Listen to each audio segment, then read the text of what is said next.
Hello everyone. कैसे हैं आप लोग? उम्मीद करते हैं आप सभी लोगों की पढ़ाई अच्छी चल रही होगी। आज हम लेके आए अपना नया टॉपिक जो कि इकोनॉमिक्स का है। और ये जो एक टॉपिक है, बेसिकली मैं इसको एक यूनिट बोलता हूँ। ये एक यूनिट है जिसमें दो चैप्टर हैं। आपके बुक के हिसाब से आपके दो चैप्टर है, एक आता है फॉरेन एक्सचेंज रेट और एक आता है बीओपी। ये आपके 6 से 8, 6 का तो आएगा ही आएगा। ये दोनों मिला के आपके, ये मान के चलिए 6 तो है ही है। मिनिमम 6 मार्क्स का आपके यूनिट है दोनों मिला के। और 8 मार्क्स तक का भी आ सकता है। 8 मार्क्स तक का सिर्फ और सिर्फ आपका मैं कहता हूँ सिर्फ थ्योरी, जिसमें आपका एमसीक्यू अलग होगा। ठीक है, तो आपका इजीली 8 से 10 मार्क्स का स्कोर कर सकते हो आप, अगर आपको फॉरेक्स और बीओपी अकाउंट आता है तो। आपको यहाँ पे जो यूनिट है दो चैप्टर में बांटी गई है। एक है आपका फॉरेन एक्सचेंज रेट और एक है बीओपी। हम सबसे पहले एक उठा लेते हैं फॉरेन एक्सचेंज रेट, उसके बाद हम उठा लेंगे फिर हम बीओपी। तो ठीक है, चलिए शुरू करते हैं। तो हम आज अपना टॉपिक ले लेते हैं फॉरेन एक्सचेंज रेट। ये जो टॉपिक है हमारा 12th क्लास की इकोनॉमिक्स के लिए है और मैक्रो इकोनॉमिक्स का ये टॉपिक है। फॉरेन एक्सचेंज रेट, ये आपका चैप्टर का नाम है। अब देखिए, सबसे पहले समझिए फॉरेन एक्सचेंज रेट ये चैप्टर ही क्यों बना है, ये आपको क्यों पढ़ाया जा रहा है, क्या होता है, किस चीज के लिए आपको फॉरेन एक्सचेंज की रेट की कैलकुलेशन करनी पड़ती है। ये सब कैलकुलेशन तो आपके टॉपिक में खैर है नहीं, आपको सिर्फ ये पढ़ना होता है कि ये होता क्या है। देखिए, फॉरेन एक्सचेंज का मतलब क्या होता है। हम जो एक डोमेस्टिक टेरिटरी है जिसको हम अपना इंडिया बोलते हैं, उस डोमेस्टिक टेरिटरी से बाहर जितनी भी सारी आपकी एक्टिविटीज होती है वो सारी की सारी फॉरेन कहलाती है। अब भाई कोई बाहर का बंदा है, मान लेते कोई ऑस्ट्रेलिया की टीम है तो हम कौन लेंगे, फॉरेन टीम है। ऑस्ट्रेलिया का कोई स्टूडेंट यहाँ पढ़ने आया तो हम बोलेंगे फॉरेन स्टूडेंट पढ़ने आया। तो जो आपका डोमेस्टिक टेरिटरी होती है इंडिया की, जो आपकी डोमेस्टिक टेरिटरी होती है, और प्लस 12 नॉटिकल माइल्स, अगर मैं एग्जैक्ट बोलूं तो 12 नॉटिकल माइल्स तक, यानी कि जो सी का जो पानी का जो रास्ता है 12 नॉटिकल माइल्स तक आप हमारी डोमेस्टिक टेरिटरी में आता है। उससे आगे निकल जाओगे आप तो आपका आता है फॉरेन। तो बेसिकली इस चैप्टर का भी नाम क्या है, फॉरेन एक्सचेंज रेट। अब इसमें मतलब क्या हम पढ़ेंगे क्या सर इसमें, हम इसमें पढ़ेंगे कि आप फॉरेन अपने डोमेस्टिक टेरिटरी से बाहर जितनी भी आप ट्रांजेक्शन्स कर रहे हो उसको आप एक्सचेंज कर रहे हो। उस ट्रांजेक्शन क्या कर रहे हो आप, एक्सचेंज कर रहे हो, मतलब डीलिंग कर रहे हो, परचेज सेल जो भी आप काम कर रहे हो उसका रेट क्या होगा, उसका रेट क्या होगा, इसको बोलते हैं फॉरेन एक्सचेंज रेट। तो सबसे पहले आपको ये समझ में आना चाहिए फॉरेन का मतलब क्या होता है। फॉरेन का मतलब क्या है सर, डोमेस्टिक टेरिटरी से हमारी निकल के कोई भी चीज हो गई वो सारी की सारी फॉरेन में इंक्लूड होगी। एक्सचेंज का मतलब क्या होता है, जैसे नॉर्मल मार्केट में होता है, आप एक्सचेंज करते हो कोई भी गुड्स सर्विसेज जो भी चीज है, और रेट किस रेट पे आप उसको एक्सचेंज कर रहे हो वो होता है फॉरेन एक्सचेंज रेट। ठीक है, तो इसमें सबसे पहले आप फॉरेन एक्सचेंज रेट, ये तीन नाम है, मैंने अलग अलग आपको इनको सबको आपको मतलब समझा दिया इसका। अब इसकी सर कैलकुलेशन क्यों करनी पड़ती है, कैलकुलेशन हम क्यों करें इस रेट की। अब देखिए, रेट की कैलकुलेशन इसलिए की जाती है बिकॉज ऑफ करेंसीज। करेंसी का मतलब हमारी करेंसी अलग होती है और फॉरेन कंट्री की करेंसी अलग होती है। जैसे हमारी इंडिया है, अब इंडिया की मैं करेंसी की बात कर लेता हूं, तो इंडिया की करेंसी रुपीज है। और यूएसए की करेंसी तो डॉलर है सर। तो जो ये डिफरेंशिएट है किसमें, करेंसीज में, इसकी वजह से हमें इस रेट की जरूरत पड़ती है कि कितने रुपए लगेंगे मेरे को $1 खरीदने में, या फिर कितने डॉलर लगेंगे मेरे को रुपए खरीदने में। इसको बोलते हैं फॉरेन एक्सचेंज रेट। तो सबसे पहले आपके पास आप एक डेफिनेशन लिखिए। अच्छा, मैं इसमें साथ साथ आपको यहाँ पे नोट्स भी लिखवाता रहूंगा ताकि आपको रिवीजन के टाइम पे दिक्कत ना हो। मैंने अपने नोट्स बना रखे, खुद अपने हैंड रिटन नोट्स बना रखे हैं मैं उम्मीद करता हूँ कि आप भी अपने हैंड रिटन नोट्स बनाइए साथ साथ। ये मेरे नोट्स है। सबसे पहले आप ये समझिए कि फॉरेन एक्सचेंज रेट क्या होता है। Foreign exchange rate is the rate at which one currency, या फिर कहिए domestic currency is exchange with the foreign currency. वो रेट जिसमें आपकी डोमेस्टिक करेंसी, मान लेते मैं इंडिया का बंदा हूं तो डोमेस्टिक करेंसी मेरी क्या हुई, रुपीज। जो मेरी डोमेस्टिक करेंसी होगी वो मैं एक्सचेंज करूंगा। डोमेस्टिक करेंसी को क्या करेंगे आप, एक्सचेंज करेंगे। किसके साथ, फॉरेन करेंसी के साथ। तो इसमें दो वर्ड और आ गए, एक डोमेस्टिक करेंसी और एक फॉरेन करेंसी। डोमेस्टिक करेंसी मतलब मेरी जो कंट्री है, मेरा जो टेरिटरी है, मेरी जो जिस कंट्री में मेरा इकोनॉमिक इंटरेस्ट है, जिस कंट्री का मैं बंदा हूं, उसमें मेरे जो करेंसी होती है उसको डोमेस्टिक करेंसी बोलेंगे। मैं अभी एग्जांपल लेके चल रहा हूं, मैं इंडिया से हूं तो मैं इंडियन करेंसी को अपनी डोमेस्टिक करेंसी मानूंगा। एक्सचेंज कर रहे हैं हम किसको, डोमेस्टिक करेंसी को, किसके साथ, फॉरेन करेंसी के साथ। फॉरेन करेंसी कुछ भी हो सकती है आपका, डॉलर, यूरो, पाउंड, कुछ भी हो सकता है। यानी कि इंडियन रुपीज को छोड़ के जितनी भी सारी करेंसियां हैं बाहर की, वो सारी की सारी आपकी क्या है, फॉरेन करेंसी। ठीक है, तो डोमेस्टिक करेंसी एक्सचेंज करते हैं फॉरेन करेंसी। अब कितना रेट होगा उसको हम रेट का रेट बोलते हैं भाई, कितने रुपीज में आप $1 खरीद पाते हो, क्योंकि हम सबको पता है कि डॉलर की वैल्यू ज्यादा है, यूनिवर्सल ट्रूथ है ये तो भाई, कि डॉलर की वैल्यू क्या है, ज्यादा है हमसे अभी के लिए। तो हम मान लेते हैं फॉर एग्जाम्पल $1 आप 60 रुपीज में खरीद पा रहे हो, यानी कि $1 खरीदने के लिए मेरे को कितने रुपए देने पड़ते हैं, 60 रुपए। इसका एक एग्जाम्पल ले लेते हैं। फॉर एग्जाम्पल मैंने कोई इंपोर्ट करना है भाई, मेरे को कोई इंपोर्ट करना है, इंपोर्ट ऑफ मशीनरी करना है, और मशीनरी इंपोर्ट कर रहा हूं मैं यूएसए से। अब एक बात बताइए, अगर मैं यूएसए से मशीनरी इंपोर्ट कर रहा हूं तो मैं क्या यूएसए के बंदे को जाके रुपीज दे आऊंगा, क्या वो रुपीज एक्सेप्ट कर लेगा? नहीं। जैसे फॉर एग्जाम्पल अब मेरे यहाँ पे पान की दुकान है, इंडिया में मेरी पान की दुकान है, मैं यहाँ पे पान बेच रहा हूँ भाई, कोई फॉरनर आता है, वो कहता है वाह व्हाट अ पान, वो पान लेने के लिए मेरे पास आता है, तो वो डॉलर निकाल के मेरे को देना चाहता है, क्या मैं एक्सेप्ट कर सकता हूँ? मैं तो भाई उसमें गांधी ढूंढूंगा, इसमें यार वो गांधी जी कहाँ पे है, ये तो है ही नहीं, कर ये तो हमारा रुपया ही नहीं है। मैं उसको बोलूंगा नहीं नहीं, मैं उसको जो अपना सेल नहीं कर पाऊंगा, मैं कोई भी चीज हुई, पान या फिर कोई मशीनरी में सेल नहीं कर पाऊंगा। ऐसे ही अगर मैं फॉरेन वाली बंदे से अपनी कोई चीज खरीद रहा हूं तो मेरे को उसी की करेंसी में पेमेंट करनी होगी।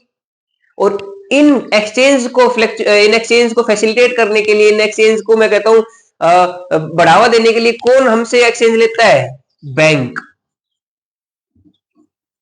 हम फॉरेन एक्सचेंज कहां से उसको ट्रांसफर कर सकते हैं? बैंक से। मैं अगर मेरे को डॉलर चाहिए, अगर मैं इंपोर्ट कराना चाहता हूं, और फॉर एग्जांपल इंपोर्ट करा रहा हूं, मेरे को डॉलर चाहिए 1000, अगर मेरे को $1000 चाहिए तो मैं किसके पास जाऊंगा? अपने बैंक के पास। बैंक क्या है? बैंक ऑथोराइज डीलर होते हैं। RBI, reserve bank of India ने कह रखा है कि जो बैंक है आपके, जितने भी आप कमर्शियल बैंक देखते हो, इनमें ऑथोराइज डीलर नाम की इनको ओहदा दिया गया हुआ है, इनको लाइसेंस दिया गया है कि आप फॉरेन करेंसी को एक्सचेंज कर सकते हो। कुछ रेस्टोरेंट्स पे, बड़े बड़े जो रेस्टोरेंट होते हैं, मैं कहता हूँ बड़े बड़े जो होटल होते हैं, उनको भी अलाउड कर दिया जाता है, क्योंकि उनके जो मेनली कस्टमर होते हैं वो फॉरेन कस्टमर ज्यादा होते हैं, क्योंकि वो फैसिलिटीज अच्छी प्रोवाइड करते हैं, हाइजीन जो भी चीज आप कह सकते हो, अच्छी फैसिलिटी प्रोवाइड करते हैं, तो फिर वो डायरेक्ट पेमेंट ले सकते हैं कस्टमर से, फॉरेन कस्टमर से वो डायरेक्ट पेमेंट रिसीव कर सकते हैं। लाइसेंस मिलता है इसको, और आरबीआई इसका लाइसेंस इश्यू कर सकता है।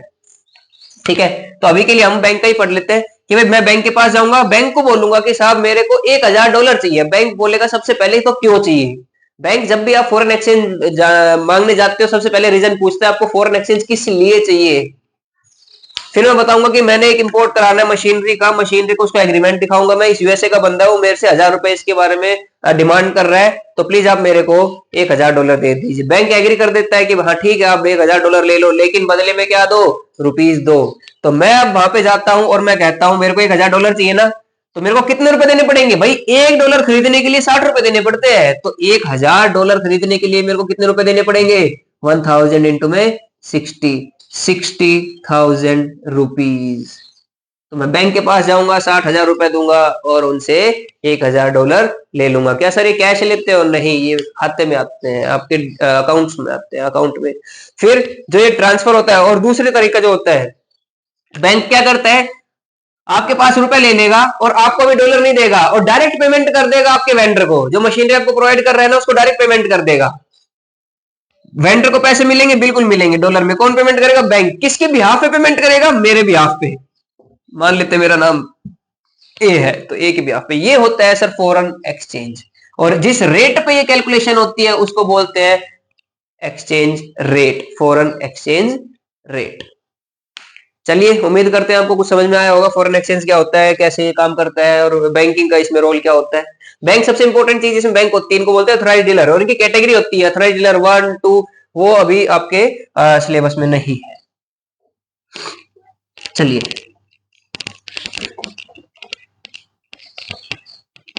तो फॉरेन एक्सचेंज का मतलब क्या होता है? फॉरेन एक्सचेंज रेट का मतलब क्या हुआ?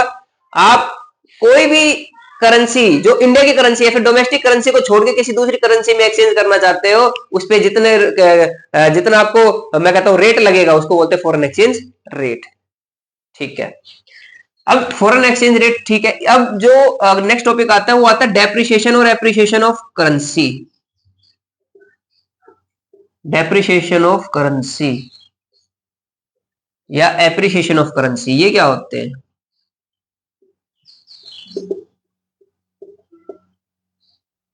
और मैं किसकी करेंसी की बात कर रहा हूं? डोमेस्टिक की।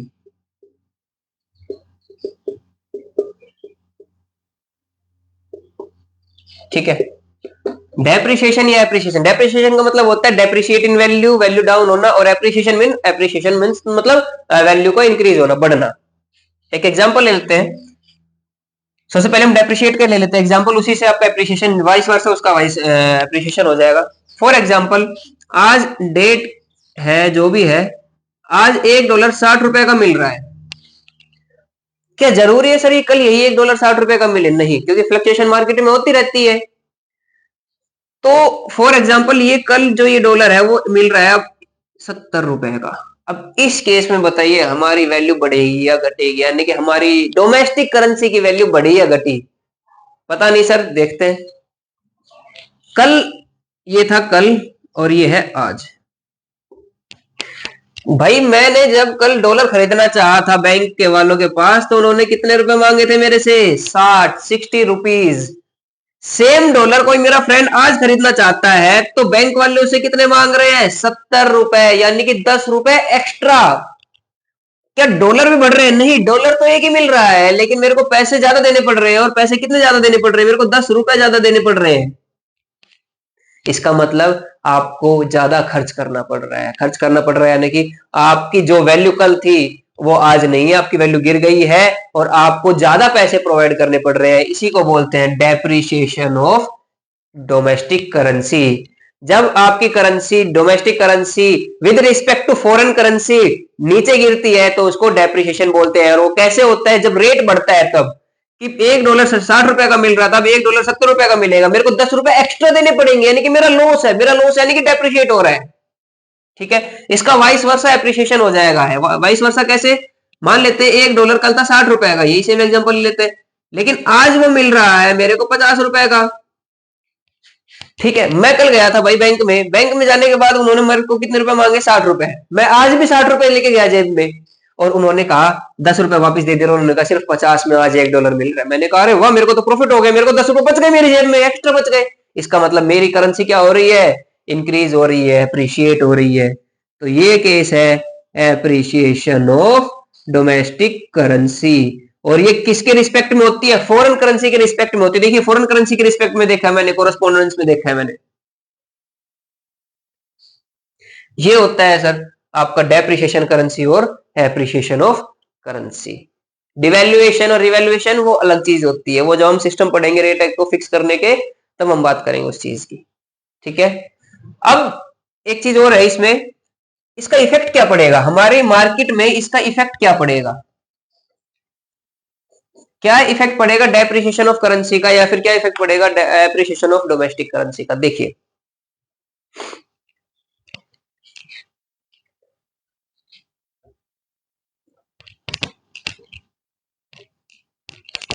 एक बात बताइए, फॉर एग्जाम्पल मेरे को $1,00,000 चाहिए थे, या फिर 1,000 ले लेते हैं।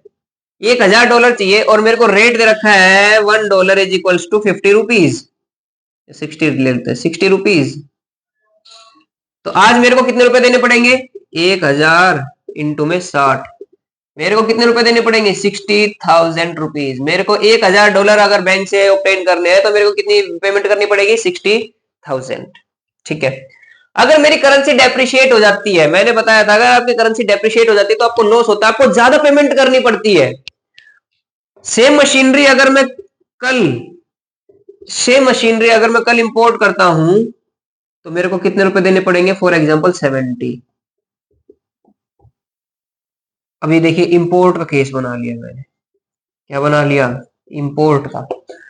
आपने एक मशीनरी, और आप क्या कर रहे हो? मशीनरी इंपोर्ट कर रहे हो। फॉर एग्जांपल आप क्या कर रहे हो? आप मशीनरी को इंपोर्ट कर रहे हो।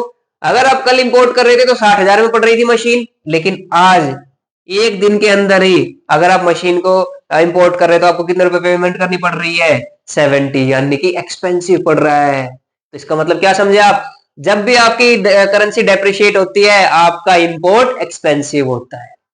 तो आप यहाँ पे लिखेंगे, अपने नोट्स बनाएंगे और उसमें लिखेंगे effects of domestic depreciation of currency में सबसे पहला आप लिखेंगे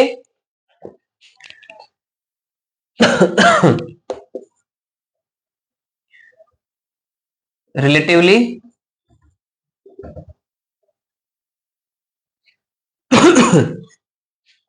चीपर नहीं, एक्सपेंसिव, रिलेटिवली एक्सपेंसिव इंपोर्ट। तो अब एक बात बताइए, आपको ज्यादा पैसे प्रोवाइड करने पड़ रहे हैं तो आप एनकरेज होंगे डिसएनकरेज होंगे? डिसएनकरेज होंगे, और आप बोलेंगे सब ये तो डिक्रीज इन इंपोर्ट लेके आएगा। क्या लेके आएगा? Decrease in import. तो जो पहला पॉइंट या फिर पहला effect of depreciation of currency, domestic currency का क्या हुआ? Relatively expensive import. रीजन बताया मैंने कैसे, भाई पहले 60,000 देने पड़ रहे, तब 70,000 देने पड़ेंगे। तो इसलिए क्या करेगा ये? हमें डिसएनकरेज करेगा। ये हमें ये बोलेगा कि आपको इंपोर्ट महंगा पड़ेगा, महंगा पड़ेगा तो भाई नहीं, ठीक है नहीं लेंगे, तो डिक्रीज इन इंपोर्ट। ऐसे ही इसका उल्टा, इंक्रीज इन एक्सपोर्ट। अब ये कैसे होगा ये समझ लेते हैं। इंक्रीज इन एक्सपोर्ट कैसे होगा? देखिए, कल फॉर एग्जांपल राइस की मैं बात कर लेता हूं, मैं रेट ले लेता हूं 1 रुपी वही 60, और आज का रेट हो गया है 1 रुपी 70। ठीक है, ये रेट है मेरा, ये मान लेते हैं मेरा कल का है, और ये मेरा आज का रेट है।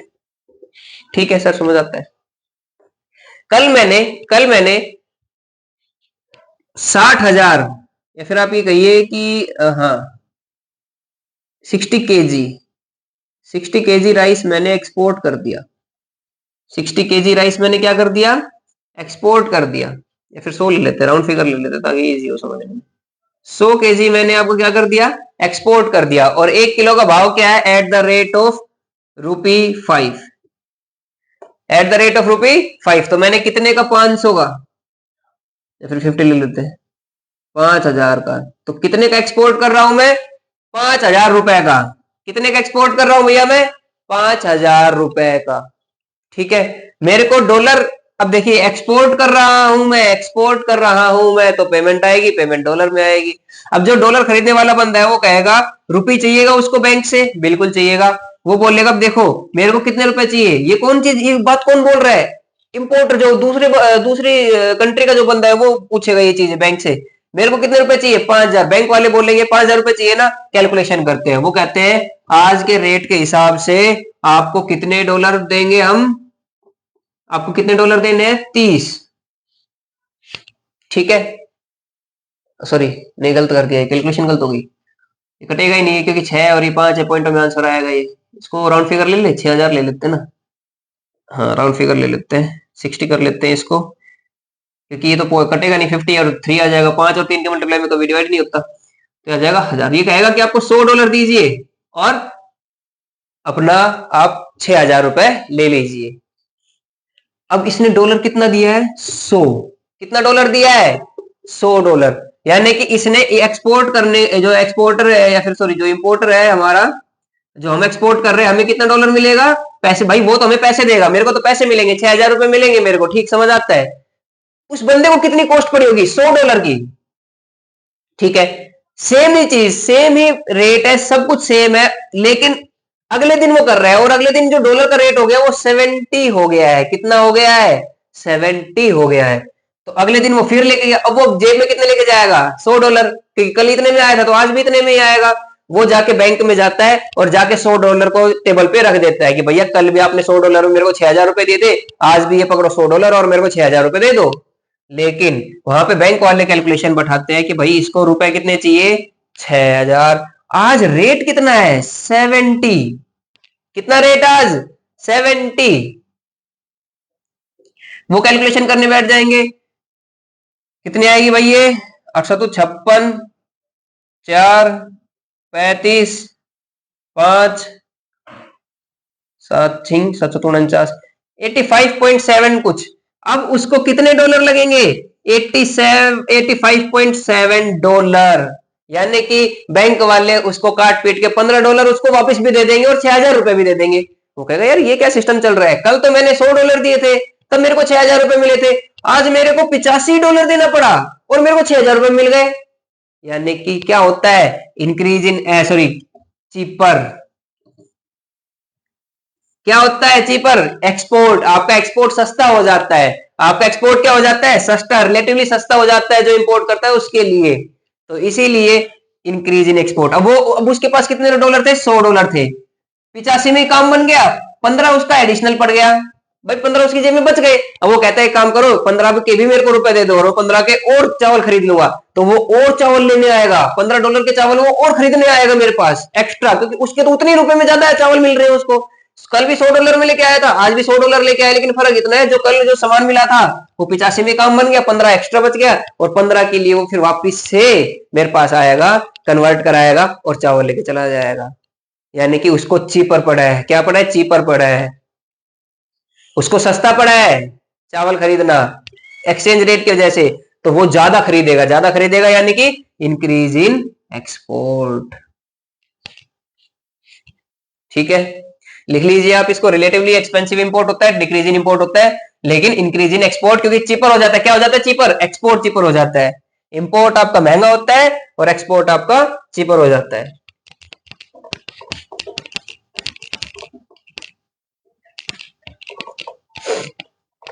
ठीक है, अब एक और है इसमें, increase in national income. Increase, third effect, increase in national income. ये कैसे होगा? ये थर्ड इफेक्ट आप लिख लीजिए। अब देखिए, अगर आप एक्सपोर्ट बढ़ाते हो, नेशनल इनकम का फॉर्मूला में पढ़ रखा है, नेट एक्सपोर्ट ऐड होते हैं, एक्सपोर्ट माइनस इंपोर्ट। तो अगर एक्सपोर्ट बढ़ेंगे माइनस इंपोर्ट, और इंपोर्ट घटेंगे, तो भाई इनकम तो रेज होगी रहेगी। आप खरीदोगे कम और कमाओगे ज्यादा, एक्सपोर्ट ज्यादा करोगे तो आपकी इनकम राइज होगी। इसीलिए आपका इंक्रीज इन नेशनल इनकम होगा। ठीक है, जो ये पॉइंट लिखे हैं आपने तीनों, increase in export, decrease in import और इंक्रीज इन नेशनल इनकम, इसका ही वाइस वर्सा होता है एप्रिसिएशन ऑफ करेंसी में। तो ये मैं अभी नहीं समझा रहा। एक एग्जांपल, सिर्फ एक इंपोर्ट को मैं ले लेता हूं। एप्रिसिएशन, अब एप्रिसिएशन ऑफ करेंसी में क्या होता था कि आप $1 आज आपका ₹60 का मिल रहा है, तो अगले ही दिन डॉलर कितने का मिलेगा? ₹50 का। Currency appreciate, domestic currency appreciate कैसे हो गई? पहले मेरे को ₹60 देने पड़ रहे थे $1 खरीदने के लिए, मेरे को 50 ही देने पड़ रहे, तो मेरा वैल्यू बढ़ रही, ₹10 मेरे जेब में रह गए, तो अप्रिशिएशन हो जाएगी। ठीक है, हो गई। इससे क्या फर्क पड़ेगा इंपोर्ट पे? देखते हैं। मैं फॉर एग्जाम्पल यूएसए गया, वहां से मैंने सेम भाई 1000 की मशीनरी खरीदी, कल खरीदी, तो 60 के हिसाब से मेरे को कितने देने पड़े थे? 60,000 रुपए। कितने रुपए देने पड़े थे? 60,000। अब देखिए, डॉलर तो उतने ही रहेंगे। आज की बात कर लेते हैं, मेरे को पेमेंट कितनी करनी है? 1000। मेरे को पेमेंट कितनी करनी है? 1000, और $1 मिल रहा है $50 का, तो $1000 कितने के मिलेंगे? 50,000 के। यानी कि कल जो चीज मेरे को 60 की पड़ रही थी, वो सेम चीज आज मेरे को कितने की पड़ेगी? 50 की। तो ये क्या हो गया? चीप। क्या? चीपर। इंपोर्ट। आप क्या कर रहे हो?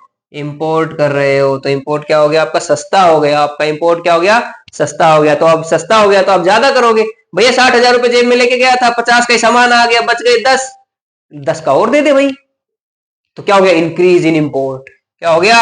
Increase in import.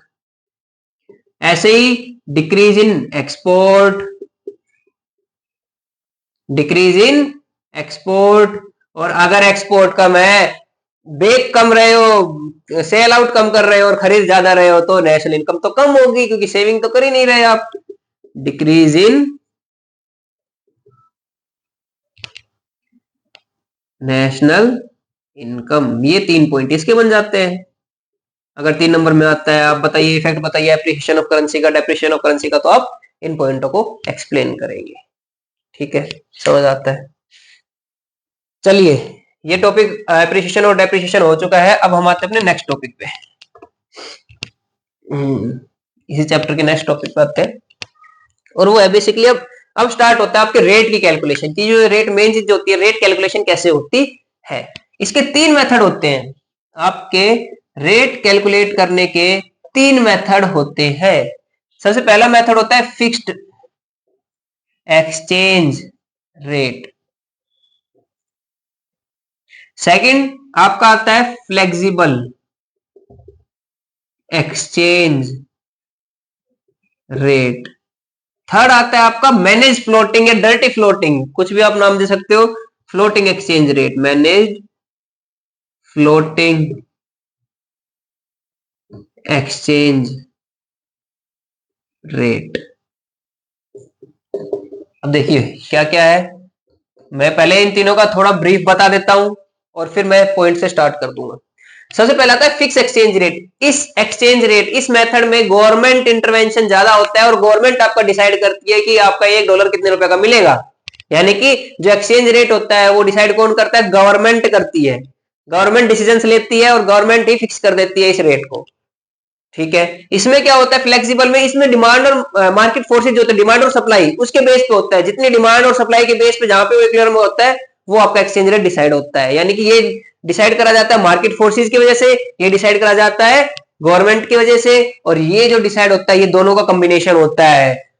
एक लेवल तक आपका मार्केट फोर्सेज प्लस ज्यादा ही फ्लक्चुएशन ना आ जाए तब आपका आरबीआई या गवर्नमेंट इंटरवेंशन होता है, और वो फिर हल्का बहुत इसमें इंटरवेंशन करके इसको फिक्स करते हैं। ठीक है, सबसे पहले उठा लेते हैं हम फिक्स एक्सचेंज रेट। अब देखिए फिक्स एक्सचेंज रेट क्या होता है, अभी बताया। कौन फिक्स करता है इसको? गवर्नमेंट। अब गवर्नमेंट कैसे फिक्स करती है? गवर्नमेंट मान लेते हैं यूएसए की गवर्नमेंट और इंडियन गवर्नमेंट दोनों ने फिक्स कर लिया कि भैया अगले 1 महीने तक आपका जो डॉलर की कीमत है, $1 आपका ₹50 में ही सेल आउट होगा। यानी कि जितनी भी ट्रांजेक्शन होंगी, जितनी भी फॉरेन ट्रांजेक्शन होंगी, अगर उनमें फॉरेन एक्सचेंज बीच में आता है, रेट भी बीच में आता है, तो रेट क्या डिसाइड होगा? $1 इज इक्वल टू ₹50। ये गवर्नमेंट डिसाइड करती है। इसमें डिमांड फोर्सेस का कोई रोल नहीं होता, मार्केट फोर्सेस का कोई रोल नहीं होता। ठीक है, गवर्नमेंट डिसाइड करती है तो इसको बोलते हैं इट इज द रेट, या it refers to the rate which is decided by the government. ठीक है, for a currency which is fix by the government. अब ये क्या करता है, इससे होता क्या है, इसका मेरिट भी देखते हैं हम। इसकी कुछ मेरिट्स होती है, बिल्कुल देखिए हर चीज की मेरिट और डिमेरिट दोनों होती है। इसकी मेरिट क्या होती है? फिक्स एक्सचेंज रेट की मेरिट क्या क्या हो सकती है? Stability in the market. Stability कैसे सर? आज अगर आप, मैं ट्रांजेक्शन जैसे इंपोर्ट बताया था, चीपर या एक्सपेंसिव हो रहा है, वो नहीं होगा, फिक्स होगा। कल जो जितना मैंने इंपोर्ट कराया उतने में मैं आज इंपोर्ट करूंगा, कल जितने में एक्सपोर्ट कराया उतने में मैं एक्सपोर्ट करूंगा। तो मेरे पास एक दिमाग में स्टेबिलिटी आ जाती है कि मेरे को इतना ही सेल आउट करना है या फिर इतना ही परचेज करना है, मेरे पास इतने ही रुपए जाएंगे या फिर इतने ही डॉलर मेरे पास आएंगे। तो स्टेबिलिटी इन द मार्केट होती है। ठीक है, स्टेबिलिटी हो गया, या फिर मैं इसका अलग से आपको नोट दे देता हूँ। जो ये नोट है, ये मेरिट वगैरह डिमेरिट वगैरह, इसकी मैं अलग से ही नोट लिखवा दूंगा, क्योंकि इसमें फिर मैं एक साथ नहीं करा पाऊंगा, समझाओ और लिखवा एक साथ नहीं पाऊंगा। तो पहले समझा देता हूँ, पूरा चैप्टर में समझा देता हूँ आपको इजी लैंग्वेज में। ठीक है, और कैपिटल मूवमेंट, कई बार कैपिटल मूवमेंट कैसे होती है देखिए। अरे तो लिखिए होता क्या है ये कैपिटल मूवमेंट। कैपिटल मूवमेंट का मतलब इन्वेस्टमेंट, जितनी भी इन्वेस्टमेंट होती है। अब इन्वेस्टमेंट कैसे सर? अगर आपको पता है कि आपने किसी कंपनी के शेयर खरीदने हैं, अब कन्वर्ट कराना पड़ेगा मेरे को रुपीज को डॉलर में, जैसे भी, या फिर मैं वहां भी इन्वेस्ट कर रहा हूं या वहां का बंदा यहाँ इन्वेस्ट कर रहा है, तो आपको कन्वर्जन करवाना पड़ेगा। आपको पता है ट्रांसलेशन जो होती है आपकी, जो ट्रांसलेशन एक्सपोजर मैं नाम देता हूं, जो आपको ट्रांजेक्शन का एक्सपोजर या फिर आपके ये जो कन्वर्ट आप कर रहे हो, वो आपको पता है कि फिक्स है, इतने रुपए ही लगेंगे मेरे को शेयर खरीदने में, या फिर इतने ही रुपए लगेंगे मेरे को डॉलर देने में। तो आप इन्वेस्टमेंट को ज्यादा अपने ब्रीफ, ज्यादा एक तरीके से मैं कहूँ तो कैलकुलेटिव कर सकते हो आप, कितना आप इंटरेस्ट कमा सकते हो, कितना आप उसको इन्वेस्टमेंट करोगे। तो कैपिटल मूवमेंट होती है। इसमें दो वर्ड है, पैगिंग और पैरिटी वैल्यू। दो वर्ड आते हैं इसमें, पैगिंग। पैगिंग क्या होता है? जब आप एक करेंसी की वैल्यू दूसरी करेंसी से फिक्स कर देते हो, टाई अप कर देते हो, एक करेंसी की वैल्यू टाई अप कर देते हो अनदर करेंसी से, उसको बोलते हैं पैगिंग। एक होता है पैरिटी वैल्यू। जब आप एक करेंसी की value in some other standards like gold fix कर देते हो कि इतना गोल्ड इतने, अगर गोल्ड ज्यादा होगा तो ये रेट लगेगा, गोल्ड कम होगा तो ये रेट लगेगा। अगर आप फिक्स कर देते हो एक करेंसी की value in some other terms like gold, तो वो क्या कहलाता है? Parity value. ठीक है, मेरिट में कहता हूं, इसमें आपको लिखवा देता हूं मैं यहाँ पे, साथ साथ आप काम कर लीजिए।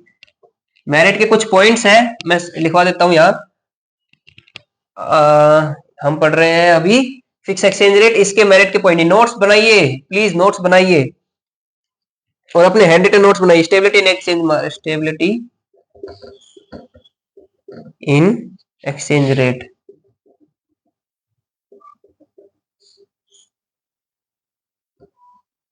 प्रमोट इंटरनेशनल, अभी बताया इसका कि भाई कैसे प्रमोट होता है, उनको पता होता है कि जेब से कितना पैसा निकलना है, तो ज्यादा स्टेबिलिटी होती है और ज्यादा फिर वो इनकम कमा पाते हैं।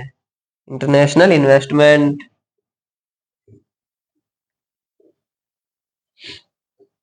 फिर आता है promote international trade.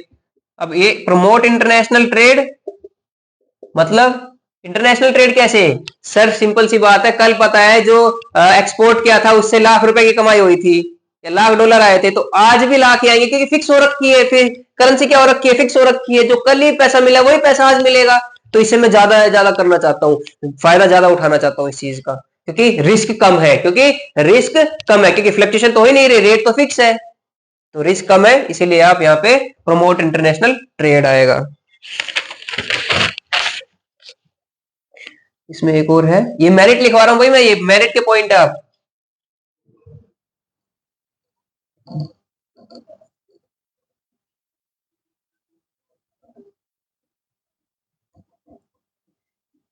Prevent speculative activities, या पहले ये समझिए ये वर्ड का मतलब क्या होता है। स्पेक्युलेशन का मतलब, स्पेक्युलेशन का मतलब क्या होता है, आप प्रॉफिट कमाते हो due to fluctuation in foreign currency rate, उसको हम बोलते हैं फॉरेन फ्लक्चुएशन, या फिर आप सिर्फ स्पेक्युलेशन समझिए। स्पेक्युलेशन मतलब क्या होता है, आप किसी भी तरीके से प्रॉफिट कमा रहे हो, किस तरीके से, किसी चीज का रेट बढ़ने और घटने से, उसको हम स्पेक्युलेशन बोलते हैं। जितनी भी एक्टिविटीज होती है स्पेक्युलेटिव एक्टिविटीज में आती है। फॉरेन एक्सचेंज है, फॉर एग्जाम्पल कल वो 50 का डॉलर, $1 $50 का मिल रहा था, आज वही $1 आपको $45 का मिल रहा है, इसके बीच में जो ₹5 का जो गैप आया है, इसकी वजह से आपने जितना प्रॉफिट या लॉस किया है उसको बोला जाता है स्पेक्युलेटिव एक्टिविटी। जो एक्टिविटीज आप करते हो प्रॉफिट मोटिव के लिए करते हो, और केवल आप इंक्रीज और डिक्रीज जो फॉरेन एक्सचेंज है उसके बेस पे इसको करते हो, तो इसमें प्रिवेंट हो जाता है। प्रिवेंट कैसे हो जाता है सर, फ्लक्चुएशन तो है ही नहीं, ये सारा का सारा कंसेप्ट किस पे डिपेंड है, फ्लक्चुएशन पे, इंक्रीज और डिक्रीज पे, इसमें तो फिक्स हो रहा है, इंक्रीज ना है ना डिक्रीज है, तो ये क्या होता है, प्रिवेंट हो जाता है, ये होता ही नहीं है। फिर speculative activity fix exchange rate में नहीं होती है, एमसीक्यू बन सकता है। ये है आपके मेरिट्स, आप इसको नोट डाउन कर लीजिए, मैं इसको रब कर रहा हूं क्योंकि इसके बाद हमें डिमेरिट लिखनी है।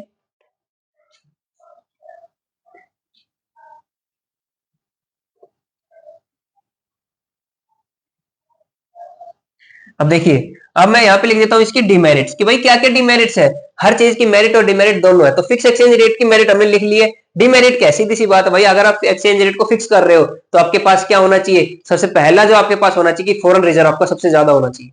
मतलब सर फॉरेन रिजर्व आपका ह्यूज होना चाहिए, आपके पास हर एक कंट्री के फॉरेन रिजर्व होने चाहिए, ताकि आप फिक्स कर पाए, और आप जब डिमांड आए आपके पास कि भैया डॉलर दो या फिर पाउंड दो या फिर यूरो दो, तो आपके पास हो, प्रोवाइड करने के लिए मार्केट में हो आपके पास, ऐसा नहीं मेरे पास तो नहीं है, फिक्स कर दिया लेकिन है नहीं। तो सबसे पहले क्या डिमेरिट है इसकी, आपके पास ह्यूज रिजर्व होना चाहिए, किसका, फॉरेन एक्सचेंज का, ह्यूज फॉरेन एक्सचेंज रिजर्व, ठीक है। सेकंड आता है इसमें difficulty in fixing exchange rate. अब एक एक्सचेंज रेट को, फॉर एग्जांपल $1 आपने ₹50 का फिक्स तो कर दिया है, अब ये करा कैसे, इसको अब कर भी दिया, मान लेते गवर्नमेंट ने डिसीजन भी ले लिया, क्या आप इसको लंबे समय के लिए मेंटेन कर सकते हो, नहीं, क्योंकि सबसे मेन जो रीजन है इसका मार्केट फ्लक्चुएशन, मार्केट एकदम से बढ़ती है घटती है। मार्केट कौन सी, इंटरनेशनल मार्केट, आपका ट्रेड बढ़ता है घटता रहता है, उसकी वजह से आपका रेट भी घटता है, वो हम फ्लेक्सिबल में पढ़ेंगे। क्या आप इसको लंबे समय के लिए फिक्स करके रख सकते हो, नहीं, इससे क्या हो जाएगा, आपका लॉस होगा, और आपको ह्यूज फॉरेन एक्सचेंज रिजर्व चाहिए, और आपका रिजर्व कम भी हो सकता है इसकी वजह से। तो इसमें क्या आता है, difficulty in fixing exchange rate आता है, और आता है exchange rate are not fixed, exchange rate are not fixed for long term, for long term. और इसमें एक और चीज में दिक्कत आती है, बीओपी, बैलेंस ऑफ पेमेंट, आप बैलेंस नहीं कर पाओगे, आप मैच ही नहीं कर पाओगे उसको, क्योंकि बैलेंस ऑफ पेमेंट में क्या होता है, रिसीव सारी क्रेडिट होती है, डेबिट करते हो आप इसको पेमेंट को। जब वो बीओपी का हम चैप्टर पढ़ेंगे तब हम ये भी चीज दोबारा वहां पे देखेंगे कि आप अगर एक्सचेंज रेट को फिक्स कर देते हो तो आपको बीओपी को मैच करने में डिफिकल्टी जाती है। ठीक है, ये थे आपके डिमेरिट्स किसके, फिक्स एक्सचेंज रेट के। ठीक है सर, इसमें गवर्नमेंट इंटरवेंशन होती है, मेरिट मैंने पता लिख दी थी, कुछ डिमेरिट्स होती है, ह्यूज रिजर्व चाहिए, डिफिकल्टी चाहिए, ये सब आपके इसके कैरेक्टरिस्टिक्स मेरिट और डिमेरिट जो भी है। फिर आता है आपका flexible exchange rate. No government intervention, कोई गवर्नमेंट इंटरवेंशन ही नहीं होती, प्योर आपके मार्केट फोर्सेस, डिमांड और सप्लाई, जितनी डिमांड है और कितनी सप्लाई है, जो ये आता है ये आपका डिसाइड होता है प्राइस,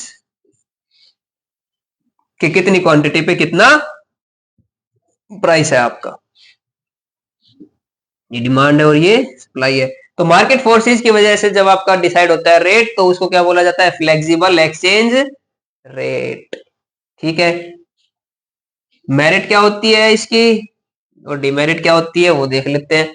सबसे पहले मेरिट पे आ जाते हैं।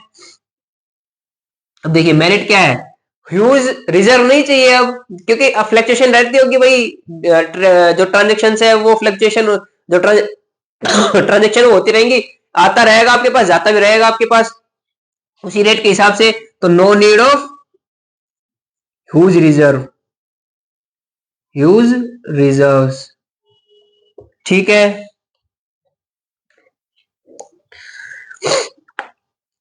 दूसरा मेंटेन इक्विलिब्रियम, मेंटेन इक्विलिब्रियम अभी अभी करके दिखाया था, डिमांड और सप्लाई के बीच में जो ये होता है इसको इक्विलिब्रियम बोलते हैं, तो आपका इक्विलिब्रियम भी बना रहता है।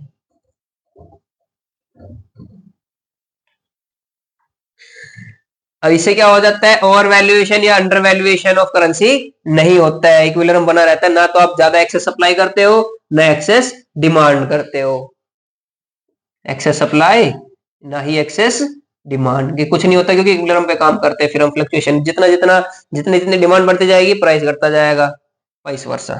ठीक है, ऑप्टिमम यूज ऑफ यूटिलाइजेशन, ये क्या चल रही है, merit, optimum use of resources. ठीक है, ये आप लिख लीजिए, मैं इसको रब करता हूं, फिर डिफिकल्ट उसमें डिमेरिट्स बताऊंगा मैं इसकी। अब आते हैं डिमेरिट्स पे। डिमेरिट क्या होंगी सर, सबसे पहला तो भाई वो जो स्पेक्युलेटिव का होगा ना वो इसमें आ जाएगा,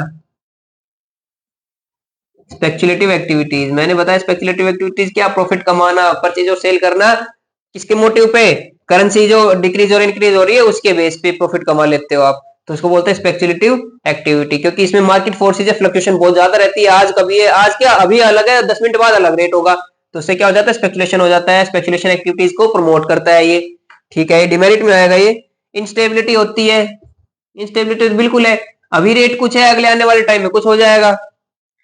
फिर create inflationary situation, creates inflationary situation, ये है सर, ये था आपका फिक्स एक्सचेंज रेट। उम्मीद करते हैं आपको ये समझ में आया होगा। नेक्स्ट आता है मैनेज फ्लोटिंग, ये ज्यादा कुछ नहीं है, दोनों का कॉम्बिनेशन होता है, किसी एक पॉइंट तक तो ये डिमांड और सप्लाई का काम करता है, लेकिन ज्यादा ही फ्लक्चुएशन ना हो जाए फिर गवर्नमेंट इंटरवेंशन करता है, आरबीआई इंटरवेंशन करता है और उसको फिक्स करता है, वो आता है मैनेज फ्लोटिंग, या फिर इसको हम डर्टी फ्लोटिंग भी बोलते हैं। ठीक है, ये थे आपके रेट्स।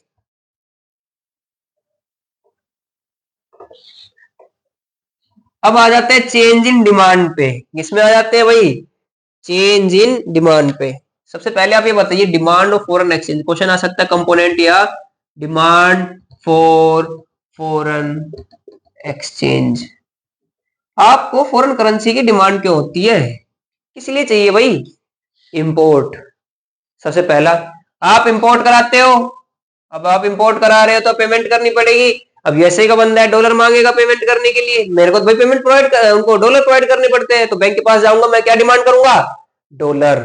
तो इंपोर्ट इंपोर्ट ऑफ मशीनरी कुछ भी हो सकता है, ठीक है। और क्या हो सकता है सर, आप फॉर एग्जांपल अब नेपाल में बाढ़ आ जाती है, अर्थक्वेक आ जाता है, श्रीलंका में रिसेशन आया था, ये सब था, उसमें पेमेंट करनी थी। अब पेमेंट करनी है एज अ डोनेशन वगैरह, तो किस में देनी होगी, उन्हीं की करेंसी में देनी होगी, तो उन्हीं के काम आएंगे, ठीक है। थर्ड, सर लोन की कोई रिपेमेंट करनी है, हाँ मान लेते हैं मैंने लोन लिया था यूएसए से, मैंने $1 लाख का लोन ले रखा था, उसकी रिपेमेंट करनी है, फिर उसका ब्याज की पेमेंट करनी है मेरे को, तो उनको तो डॉलर में पेमेंट करनी पड़ेगी, तो रिपेमेंट ऑफ लोन,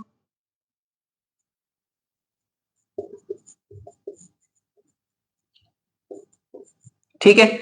इन अब तक देखिए किसी और किस चीज के लिए चाहिए, अब मान लेते हैं यहाँ पे मेरा कोई सॉफ्टवेयर है, अब वो मैंने जो सॉफ्टवेयर है वो मेरा यूएसए का कोई सॉफ्टवेयर है, मैंने वहां से खरीदा था, उनको वो मैंने डॉलर में पेमेंट कर दी थी, इंपोर्ट करा लिया था, या फिर कोई मशीनरी इंपोर्ट करा ली थी। अब हुआ क्या, उसमें कोई खराबी आ गई, अब खराबी आ गई तो जो टेक्निकल बंदा है वो यूएसए का ही है, वही ठीक कर पाएगा। अब उसके लिए क्या करे सर, मैंने उसको फोन किया, भाई ऐसे ऐसे ये दिक्कत हो गई है और मेरे को ये ठीक कराना है, वो बोला ठीक है कर दूंगा, $2000 लगेंगे। मैंने कहा ठीक है भाई, इतना करा है तो $2000 और दे देंगे आपको। अब मैंने पेमेंट करने के लिए क्या मांगे थे उसने, $2000, तो मेरे को पेमेंट किस में करनी है, $2000 में, यानी कि पेमेंट ऑफ इनकम।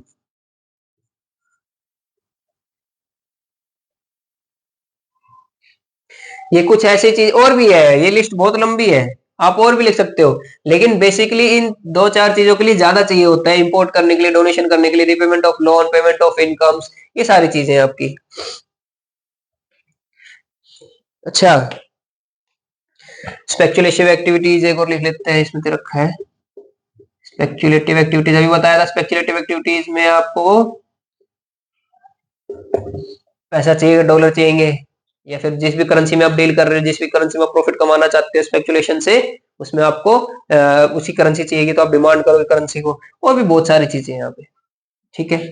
ऐसे आ जाता है सप्लाई, ये ज्यादा मेरे को इसमें कुछ इतना बताने की है नया ये। अब सप्लाई किस लिए चाहिए सर, सप्लाई का देख लेते हैं, इसको रब कर लेते हैं, ये लिख लिया होगा आपने, या फिर लिखे मत, ये तो बुक में भी होगा, लेकिन अगर आप नोट्स, प्लीज नोट जरूर बनाएं। अब डिमांड की जगह क्या आ गया, सप्लाई, हम सप्लाई कर लेते हैं। सप्लाई किस लिए, यानी कि आप क्यों प्रोवाइड कर रहे हो, कैसे आपके पास फॉरेन एक्सचेंज, एक्सपोर्ट, एक्सपोर्ट किया है, बिल्कुल किया है, सामान एक्सपोर्ट किया तो भाई डॉलर आ गया, supply. Donation receive, export of goods and services, donation received, उसमें हमने पेमेंट की थी डोनेशन की, इसमें रिसीव की है, ठीक है। रेमिटेंस वर्ड आता है वो उसमें, अब लोन फ्रॉम फॉरेन कंट्री, कोई भी कंट्री आपको लोन प्रोवाइड कर रही है, मान लेते यूएस ने लोन दिया तो 1000 करोड़ डॉलर का दे दिया, फिर कुछ भी लोन ले लिया, मान लेते $1000 का दे दिया, जो भी आपका आता है सारे सारे आपके डॉलर में आएंगे, सप्लाई आएगी आपके पास। और स्पेकुलेटिव एक्टिविटीज के लिए भी चाहिए आपको, मान लेते हैं कोई यहाँ पे स्पेकुलेटिव एक्टिविटीज करना चाहता है, रुपीज लेके डॉलर दे देगा आपको, स्पेकुलेटिव एक्टिविटीज आ गया ये, तो ये सारे आपके आ जाती है सप्लाई, किस किस लिए आपको सप्लाई चाहिए। और ये किस मतलब फॉरेन इन्वेस्टमेंट, फॉरेन की जो इन्वेस्टमेंट है, यानी कि फॉरेन एफडीआई, फॉरेन का जो बंदा है वो हमारे यहाँ पे इन्वेस्ट करना चाहता है, तो वो हमको डॉलर देगा, इसीलिए एफडीआई को प्रमोट किया जाता है ताकि हमारा फॉरेन रिजर्व बढ़े, ठीक है। ये था आपका फॉरेन एक्सचेंज रेट में सप्लाई किस लिए चाहिए होती है, फिर डिमांड या कंपोनेंट ऑफ फॉरेन एक्सचेंज। अब हम आते हैं अपने नेक्स्ट टॉपिक पे, रेट पे डिमांड और सप्लाई पे कैसे फर्क पड़ता है, कैसे उसको डिसाइड किया जाता है। देखिए सबसे पहले ये समझिए, हम पढ़ रहे हैं अब change in exchange rate, change in exchange rate. अब चेंज कैसे होता है, सबसे पहले आप मेरे को बताइए लॉ ऑफ डिमांड क्या होता है। देखिए लॉ ऑफ डिमांड कहता है, अगर आपके प्राइस किसी चीज का ज्यादा है तो उस चीज की डिमांड कम होगी, ये लो ऑफ डिमांड कहता है। और अगर प्राइस कम है तो उस चीज की डिमांड ज्यादा होगी। तो यही फॉरेन एक्सचेंज में भी चलता है, यही लो चलता है फॉरेन एक्सचेंज में भी। ये कहता है कि अगर आपकी फॉरेन करेंसी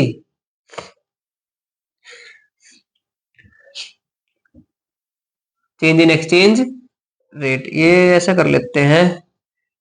चलिए एक काम कर लेते हैं क्योंकि फिर ये ज्यादा ही बड़ा हो जाएगा आपका ये जो एक टॉपिक वीडियो है। अगले जो टॉपिक बचा हुआ है, बेसिकली ज्यादा कुछ बचा नहीं हुआ, चेंज इन डिमांड का टॉपिक बचा हुआ है, वो मैं अपना नेक्स्ट लेक्चर में आपको समझा दूंगा, क्योंकि एक साथ ये कुछ ज्यादा ही हो जाएगा। तो आप पहले इसको डाइजेस्ट कीजिए, इसको समझिए, और इसको आप, मैं कहता हूँ कंसेप्चुअली इसको रिविजन कीजिए, और अगले टॉपिक के लिए मैं अगली ही वीडियो बना देता हूँ आपके पास।